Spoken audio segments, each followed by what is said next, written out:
एक मां थी, बहुत गरीब, निर्धन थी, कुछ नहीं था उसके पास। उसका एक बेटा था।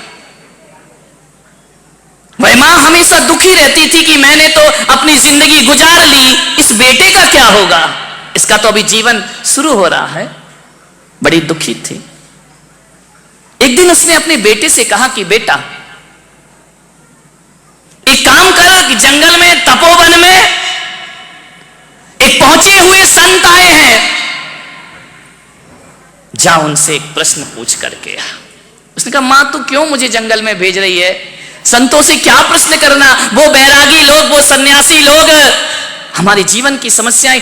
मां तूने मुझे इतना मजबूत बना दिया है, ऐसे संस्कार तूने मुझे दिए हैं कि अब मैं अमीरी के कभी ख्वाब नहीं देखा करता हूं।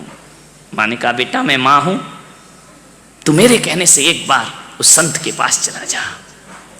बच्चे ने कहा तू कह रही है मां तो मैं चाहूंगा, मांगना कुछ मत, मैंने तुझे सिखाया है कि गरीबी के दिन जी लेना, लेकिन किसी के सामने हाथ फैला, मांगना कुछ मत, बस जाना और एक प्रश्न पूछ के आना अपनी मां का। बच्चे ने कहा मां बोल क्या प्रश्न पूछना है। बोले जाकर के पूछना कि हे संत जी, हे मनीषी, हे साधु संत, हे महात्मा, जरा एक बात तो बता दो, मेरी मां ने पूछा है कि हमारे ये दुख के दिन कभी खत्म होंगे या नहीं होंगे। और कुछ मत पूछना, ये मत पूछना कि दुख का दिन खत्म कैसे करूं। बड़ी स्वाभिमानी मां रही, भेज दिया उसने संत के पास। बच्चा चला, पूना से ही चला होगा। कहां से चला हूं बोलो, पुणे से चला, जहां की खा रहे वहीं की बजाओ। पूना से चला वो बच्चा। पहले का जमाना था, पुराना जमाना था, गाड़ियां नहीं थी, और गाड़ियां थी तो गरीब के नसीब में गाड़ियां कहां होती, वह तो पैदल ही जाएगा। पैदल जा रहा था, चला जा रहा था, मां की एक सौगात लिए चला जा रहा था। एक प्रश्न संत से पूछ करके आना है, बहुत दूर जंगल था, चला गया जंगल में। शाम होने लगी, रात गिरने लगी, गोधूली की बेला, पशु घर वापिस आ रहे हैं, वो पैदल जा रहा है। एक सेठानी के घर वो पहुंचा। सेठानी से कहा कि सेठानी तुम्हारा इतना बड़ा मकान है, इतनी बड़ी हवेली है, मैं पैदल किसी संत के पास जा रहा हूं, क्या आज की रात तुम्हारे घर के बरामदे में गुजार सकता हूं। सेठानी बड़ी दयालु थी, धार्मिक प्रवृत्ति की थी। उसने कहा बेटा रात गुजारो, आओ विश्राम करो, रहो यहां आराम से। बोले रहना नहीं है, रात गुजारना है। सेठानी ने कहा सो जाओ। उसका रात में विश्राम कराया। सुबह जाने लगा तो सेठानी ने पूछा कि बेटा तुम ये तो बताओ तुम जा कहां रहे हो। बोले मैं एक संत के पास जा रहा हूं और मेरी मां ने एक प्रश्न पूछा है, उस प्रश्न का उत्तर लेने, बहुत बड़े संत हैं, पहुंचे हुए संत हैं, उसका उत्तर लेने में जा रहा हूं। सेठानी ने कहा संत के पास जा रहे? बोले हाँ। बोले बेटा तू मां का प्रश्न लेके जा रहा है, एक प्रश्न मेरा भी पूछे आना। अरे उसने कहा भाई गरीब पूछे तो पूछे, ये अमीर पूछ रही है प्रश्न। बोले एक प्रश्न मेरा भी पूछ लेना। लड़का बड़ा संस्कारी था, उसने कहा कि मां तेरे घर में मैंने रात बिताई है, जो प्रश्न कहेगी मैं पूछूंगा, जरूर पूछूंगा, प्रश्न ही तो पूछना है। बोले बस पूछ के आ जाना। बोले क्या प्रश्न है? बोले बस जाके संत जी से पूछना, मेरी जो बेटी है वो बोलती नहीं है, जन्म से ही नहीं बोलती है, इतना पूछना मैं मां हूं, मेरी चिंता है ये बेटी बोलेगी या नहीं बोलेगी, इसका विवाह होगा या नहीं हो। दो ही चिंता रहती है माँ बाप को। बोले ठीक है सेठानी, मैं जाके जरूर पूछूंगा। आगे बढ़ा, जैसे ही चलते गया 12-1 बज गए। प्यास लगी बड़ी जोर से, पानी की जरूरत थी उसे। क्या देखता है एक जंगल में एक पेड़ के नीचे कोई महात्मा बैठे हुए हैं। महात्मा से जाकर देखा कि महात्मा के कमंडल में जल भरा हुआ है। उसने महात्मा से कहा कि संत जी 2 अंजलि पानी पिला दो, मुझे बहुत प्यास लगी है। संत हृदय था, बोले लो बच्चे पानी पियो, मैं तुम्हें प्यास बुझाता हूं तुम्हारी, लेकिन एक बात तो बताओ बेटा, तुमको मैंने पहली बार देखा है, तुम जा कहां रहे हो? बोले एक बहुत पहुंचे हुए महायोगी आए हैं, मेरी माँ ने भेजा है कि जाके उनसे एक प्रश्न पूछ के। अरे उसने कहा एक काम कर बेटा, एक प्रश्न, हाँ ये तो दुनिया में लाइन लगी है, क्या करोगे प्रश्नों की हर जगह, जहां चले जाओ वहीं कोई ना कोई प्रश्न, समस्या सब जगह है जीवन में, चाहे कहीं भी जाओ। उसने कहा बाबा जी तुमको क्या समस्या है? बोले बस मेरा एक प्रश्न पूछ लेना कि 25 साल से साधना कर रहा हूं, मुझे ज्ञान की प्राप्ति क्यों नहीं होती है, जाके पूछ लेना। उसने कहा भाई कितने गम हैं इस दुनिया में, ग्रस्त को गम हो तो हो, साधु संतों को भी दुख लगा हुआ। आगे बढ़ा, प्यास के बाद अब क्या लगेगी? हाँ सुरेंद्र कुमार जी ऐसा लग रहा है तुम ही जा रहे थे, बोले अब भूख लगेगी। आगे बढ़ा, बढ़ते गया, दोपहर हो गई, 3 बज गए, बड़ी जोरों से उसे भूख लगी।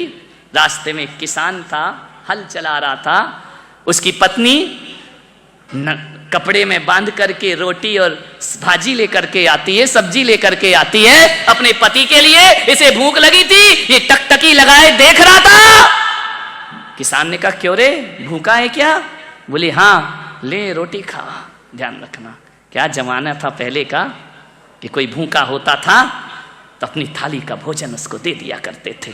संत एकनाथ जी महाराज भोजन करने के लिए बैठे, हाथ पैर का मुख का आचमन किया, ध्यान लगाकर बैठे, भोजन की थाली सामने रखी है, और भोजन की थाली रख के आंख बंद करके प्रभु का ध्यान कर रहे। आंख खोली तो क्या देखते हैं संत एकनाथ? कुत्ता रोटी लेकर के भाग गया। संत ने आंखें खोली, थाली खाली, रोटी गायब। अरे उनने कहा कहां गई मेरी रोटी? मैं तो परमात्मा का ध्यान कर रहा था और वो कुत्ता रोटी लेकर के। संत एकनाथ उठे, घी की कटोरी लेकर पीछे जा रहे। हे प्रभु रुको, हे नारायण रुको, ठहर जाओ, कुत्ता तेज भाग रहा है। संत पीछे कटोरी लेकर के भाग रहे, अंत में कुत्ते को पकड़ लिया, रोटी मुंह में है। संत एकनाथ, लोगों ने कहा कैसा संत है, कुत्ते से रोटी छुड़ाने को भाग रहा है। पीछे गए, जाकर के हाथ जोड़ा उस कुत्ते के, हे नारायण। बोले क्या हुआ? लोगों ने कहा ये कर क्या रहे हैं संत एकनाथ? कहा हे नारायण, हे प्रभु, ये रूखी रोटी क्यों ले जा रहे हो? घी तो छोड़ गए हो, ये घी की कटोरी लो, लाओ तुम्हारी रोटी में घी लगा देता हूं, घी लगी रोटियां खाइए। अरे लोगों ने कहा संत जी ये क्या कर रहे हैं आप, कुत्ते को घी लगा रहे हैं? मालूम है हमारे देश की संस्कृति, सभ्यता और मनीषी कहती है, संत के मुंह से निकला, बारे प्रभु क्या ओढ़नी उड़ाई मुझे इंसान की, और तुमने शकल बना ली स्वान की। हम तो वो लोग हैं जो जानवरों में भी भगवान के दर्शन किया। संत एकनाथ रोटी छीनने नहीं भागे, संत एकनाथ भागे कि घी लगी रोटी खाओ, तुम्हारा जीवन का आनंद आ जाएगा। तुमको ध्यान रखिए, मानिए क्या लोग थे। आज तो ये देखते हैं कि आदमी बैठा है, घर ही नहीं जा रहा, ये जाए तो हम खाए। ध्यान रखना, मामला बड़ा गड़बड़ उल्टा हो गया है। पहले के लोग आवाज लगाते थे आंगन में जाकर कि मेरी आवाज जहां जहां तक जा रही हो, जो भी भूखा इस मोहल्ले में हो, मेरे घर आए, भोजन ग्रहण करे, उसके बाद में भोजन ग्रहण कर। पहले के वो लोग हुआ करते थे, सोचते थे ना कि कोई आवे तो हम खावे, आज के सोचते ये जावे तो हम खावे। ध्यान रख, मामला बदल गया। क्या लोग थे पहले के। किसान ने उसे रोटी खिलाई। किसान ने पूछा कि बेटा कहां जा रहे हो? उसने कहा फिर फंसे, रोटी तो खिलाई लेकिन बदले में, बोले मैं एक योगी के पास जा रहा हूं, एक प्रश्न पूछने जा रहा हूं। किसान ने कहा बेटा एक प्रश्न मेरा भी पूछ लेना। अरे लड़के ने कहा यार जहां जा रहा हूं वहां एक समस्या खड़ी है। अरे मैं तो सोच रहा था कि समस्याएं मेरे ही घर में है, मेरी झोपड़ी में है, मेरी गरीबी में है। सेठानी के यहां समस्या, संत के यहां समस्या, किसान के यहां। बच्चे ने पूछा क्या पूछना है? बोले ये पूछना कि मैं मेहनत बहुत करता हूं, हल चलाता हूं, बीज बोता हूं, फसल बड़ी नहीं होती है, जो पेड़ लगे हैं मेरे खेत में इसमें फल नहीं आते हैं। संत से पूछना यहां फसल आएगी या? उसने कहा ठीक है, आपकी रोटी खाई है, पूछ लूंगा आपके लिए। बच्चा सोच रहा है, हर किसी के घर में दुख है। मानिए, मनुष्य स्वयं एक मंदिर है। एक बात स्मरण में रखना, मनुष्य स्वयं एक मंदिर है और ये धरती तीर्थ स्थान है। और जो मनुष्य ईश्वर की आराधना करता है, एक बात याद रखना, मानव की सेवा सबसे बड़ी ईश्वर की आराधना हुआ करती है। इससे बड़ी ईश्वर की कोई पूजा नहीं होती। दोस्ती इतनी आसान नहीं है। और एक बात याद रखना, दोस्ती के बिना कोई जिंदगी भी तो नहीं है। कोई है यहां पर जिसके कोई मित्र ना हो? है? हाथ उठा, जिसका कोई दोस्त ना हो। आजकल तो दोस्तों की कमी नहीं है। पड़ोसी दोस्त हो या ना हो, फेसबुक से तो हजारों दोस्त बन जाया करते हैं, व्हाट्सएप से हजारों दोस्त बन जाया करते हैं। दोस्तों की कमी नहीं इस दुनिया में। कोई नहीं होगा जिसका, मेरा भी ऐसा नहीं कि मेरे दोस्त नहीं है, बहुत दोस्त है मेरे, मित्र तो होते ही हैं। मान्यवर, जिंदगी में यदि दोस्त ना रहे तो जिंदगी क्या बचेगी? कोई काम की नहीं रहेगी जिंदगी। जिंदगी का नाम दोस्ती, दोस्ती का नाम जिंदगी। दुनिया में यारो कुछ भी नहीं होता रे, दुनिया में यारो कुछ भी नहीं रहता, रह जाती है दोस्ती। जिंदगी का नाम दोस्ती, दोस्ती का नाम जिंदगी। दौलत कमाई कुछ न कमाया, शोहरत कमाई कुछ न कमाया, दुनिया में उसने सब कुछ कमाया, जिसने कमाई दोस्ती। जिंदगी का नाम दोस्ती, दोस्ती का नाम जिंदगी। जिंदगी है तो दोस्ती है, दोस्ती है तो जिंदगी है। सब मिले और दोस्त ना मिले तो जीना दुश्वार हो जाता है। एक बात याद रखना, मुसीबत में धन दौलत और रिश्तेदार काम आए या ना आए, एक सच्चा दोस्त हमारे बहुत काम आया करता है। राम ने यदि 14 वर्ष का वनवास बिताया तो रिश्ते नातों के दम पे नहीं बिताया मेरे भाई। हनुमान जैसा मित्र मिलता है तो 14 वर्ष पता नहीं चलते। हनुमान जैसे, विभीषण जैसे मित्र ना होते, सुग्रीव जैसे मित्र ना होते तो 14 वर्ष बिताना राम के लिए बड़ा मुश्किल का काम। अरे ईश्वर को भी दोस्तों की जरूरत पड़ा करती है। नारायण कृष्ण को भी सुदामा जैसा मित्र मिल जाता है तो जीवन धन्यता को प्राप्त हो जाता है।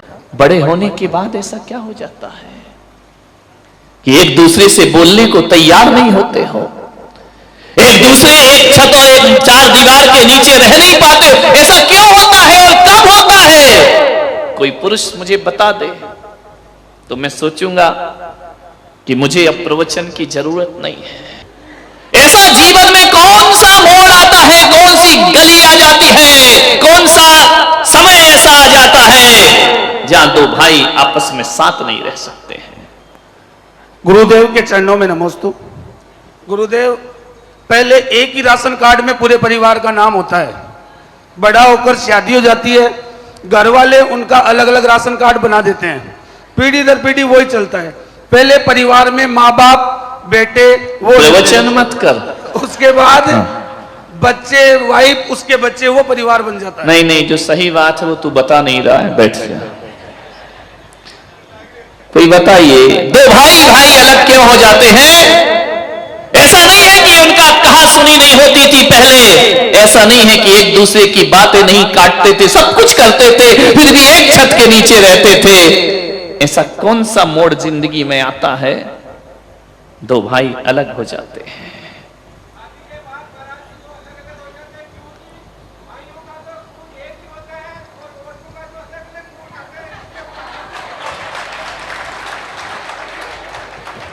एक शेर ने दिलेरी की है, बाकी तो ये सब मिमिया रहे हैं। ध्यान रखना कि घर जाके फिर क्लास लगेगी। एक तो जिंदा शेर खड़ा हुआ, ध्यान रखना। कोई बात नहीं, मेरी सभा में शेर बन जाओ, नहीं तो हालात तो ऐसे। एक आदमी को मैंने देखा, क्यों रे तू ऑफिस में बड़ा शेर बना घूमता है, दुकान में बड़ा शेर बना घूमता है, घर में जाके तुझे क्या हो जाता है? बोले महाराज शेर तो मैं घर में भी रहता हूं, लेकिन घर में जाता हूं तो दुर्गा जी ऊपर बैठ जाती है, इसलिए मैं भीगी बिल्ली हो जाया करता हूं। एक शेर मिला, ध्यान रखना मान्यवर। और आनंद तो इस बात का है कि जिसके लिए बोल रहा है वही तालियां बजा रही है। क्या बात, ध्यान रखना। दो खून एक रहते हैं, एक खून एक ही घर में पैदा होने वाले एक साथ रहा करते हैं मान्यवर। ना जाने जिंदगी में ऐसा कौन सा खून आ जाता है जो एक खून को दो करने का प्रयास करता है। ध्यान रखिए, एक खून आ जाता है दूसरे घर का, ध्यान रखना, वो आके एक घर के खून को बांट दिया करते हैं। मुझे क्षमा करें, बात सच है, गलत नहीं है, छोटी है लेकिन सच है। ऐसा क्या जीवन में घट गया तुम्हारे? कल तक तो ये हाल था कि चार भाई एक थाली में भी खा लेते थे। अरे जिस बाप ने इस घर को चार बेटियों को पाल पोस करके विवाह करके विदा कर दिया, उस समय वह घर छोटा नहीं लगा। एक बहू क्या आती है, वो कहती है कि मकान छोटा है। ध्यान रखना, जहां चार चार बेटियां पल गई, जहां चार चार बेटे पल गए, उनके लिए मकान छोटा नहीं लगा। एक क्या शहजादी आ जाती है, उसे मकान छोटा लगता है। ध्यान रखिए मान्यवर, एक परिवार की चर्चा कर रहा हूं मैं, ध्यान रखना। एक खून ऐसा आ जाता है हमारे घर में जो हमारे खून को बांट देता है। भाई भाई के खून तो एक ही हुआ करते हैं, एक पराया खून आता है। और एक बात का दुख तो तब होता है कि जिस खून को बड़े बाजे गाजे के साथ विवाह करके लाते हैं, एक बात याद रखना, वह खून जो शादी करके घर में आता है, मैं कहता हूं वो खून ऐसा पराया खून है, वो कभी इस घर को अपना घर नहीं समझ पाता है, कभी इन माँ बाप को अपना माँ बाप नहीं समझ पाता है, कभी देवर को भाई नहीं समझ पाती है, कभी ननद को बहन नहीं समझ पाती है। वो हमेशा दूरियां बना करके रहा करती है। एक बात याद रखना, यदि इस घर को अपना घर मान लिया होता तो आज ये दशा घरों की होने वाली नहीं थी। एक बात स्मरण में रखना, यदि ये घर तुमने अपना घर माना होता तो कभी तुम अपने पति से ये नहीं कह रही होती, शाम को जब वो थका हारा लौट करके आता है, भोजन करता है, कमरे में जाता है, वहां पर शिकायतों की लिस्ट तैयार रहा करती है। तुम्हारी माँ ने मुझे ऐसा कहा, तुम्हारे पिताजी ने मुझे ऐसा कहा, तुम्हारे भाई ने मुझे ऐसा कहा। क्या करे वो बेचारा, वो लड़का न पत्नी का हो पाता है, न मां का हो पाता है, न परिवार का हो पाता है, न वो इधर कुछ बोल पाता है, न उधर कुछ बोल पाता है। पहले तो कहा जाता था कि बेटियां जाके ससुराल में दुखी होती हैं, वो चार लोगों को दुख बता देती हैं, लेकिन ये कुंवारे छोरे जब शादीशुदा हो जाते हैं ना, माँ का पक्ष लेते हैं तो पत्नी आंख दिखाती है, और पत्नी का पक्ष लेते हैं तो माँ आंख दिखा। स्थिति बहुत गंभीर है, लेकिन नियंत्रण में है। जब तक पुलक सागर मौजूद हैं तब तक नियंत्रण में स्थितियां रहेंगी आपके घरों की। बहुत परेशान हो जाता है वो जब वो बेटा समझाता है कि मां बूढ़ी है, बुजुर्ग है, कोई बात नहीं, कह दिया तो कह दिया, क्या होता इसमें, क्या बुरा मानना। सुनो, मां तुम्हारी है, तुम सुनो, हम सुनने वाले नहीं। अत श्री महाभारत प्रस्तुत करता गोदरेज, ध्यान रखिए। वहीं से महाभारत शुरू हो जाया करती है। तीनों भाई मेरे पास आए, आकर के उन्होंने कहा महाराज हमें एक कर दीजिए। मैंने कहा तुम तो एक हो। बोले हम दिल से तो एक हैं, लेकिन हम एक साथ रह नहीं सकते हैं। मैंने कहा वजह क्या है? बोले हमारी पत्नियों की आपस में बनती नहीं है। देवरानी की जिठानी से नहीं बनती, जिठानी की देवरानी से नहीं बनती है। एक दूसरे के साथ बैठना पसंद नहीं करते हैं, बात करना पसंद नहीं करते हैं, और उसका दुष्परिणाम हम भाइयों के जीवन में दिखा करता है। हमने ऐसे भी लोग देखे हैं सूरत वालों कि एक बड़े पिताजी अपने भतीजे को यदि 100 रुपए भी देते हैं ना, तो पत्नी से छुप छुप के दिया करते हैं। पत्नी को पता नहीं चलना चाहिए। एक भतीजा जब अपने ताऊ के पास जाता है, यदि उसे कुछ लेना है ना, तो छुप करके, मैंने ऐसे भी घर देखे हैं कि 30 त्योहार पर भी बहू बेटियां जब आती हैं, सावन मनाने जब बेटी आती है ना, तो एक माता पिता छुप छुप कर बच्चों से अपनी बेटियों को उपहार दिया करते हैं, उन्हें मिठाई दिया करते हैं, उन्हें साड़ी दिया करते हैं। बड़ा भाई कहता है, देख तेरी भाभी को पता ना चल जाए, चुपचाप इसे रख ले बहन। ऐसे भी माहौल बन गए हमारे घरों में कि हमें छुप छुप कर व्यवहार निभाना पड़ते हैं, छुप छुप कर मिलना पड़ता है। उन तीनों भाइयों ने कहा कि आज हम आपके चरणों में आए हैं महाराज, हम छिप छिप कर तीनों आए हैं। हमारी पत्नियां नहीं चाहती हैं कि हम एक साथ बैठे, हमारी पत्नियां नहीं चाहती हैं कि हम भाइयों में प्रेम होना चाहिए। पहले तो वो समय था कि बड़ा भाई कुछ बोल दे तो छोटा भाई चुप हो जाता था, और आज महाराज जब मैं चुप होता हूं ना, तो मेरी पत्नी मुझसे कहती है कि अब नहीं बोलोगे बुद्धू राम तो कब बोलोगे, जिंदगी ऐसे ही गुजार दोगे, अपने बारे में कुछ नहीं सोचना है, सब भाइयों का करते रहोगे, इतने उलाहने मिलते हैं। बहुओं से मेरा निवेदन है, एक निवेदन स्वीकार करो, एक बात बताना ईमानदारी से, जब जब सावन आता है ना, किसकी याद आती है? एक बात ईमानदारी से, भाई की आ रहा है ना सावन, भाई की याद आती है ना, भाई से मिलने का मन करता है ना, कि जाकर के उसे राखी बांधूं रक्षाबंधन पर।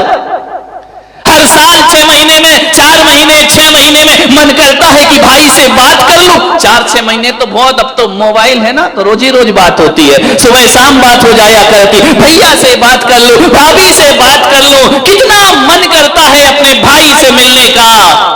देवियों जरा इतना बता दो, जब दूर पीहर में तुम्हारा भाई रहता है, हर त्योहार में मिलने का मन करता है, भाई से बात करने का मन करता है, उसे उपहार देने का मन करता है, तो एक बात इतनी तो बता दो, इनका भी तो भाई है, कोई दुश्मन नहीं है, इनका भी तो मन करता होगा अपने भाई से मिलने का, इनका भी तो दिल करता होगा अपने भाई से मिलने का। अरे जैसे तुम्हारा भाई है वैसे इनका भी भाई हुआ करता है। नफरत के बीज मत बोइए।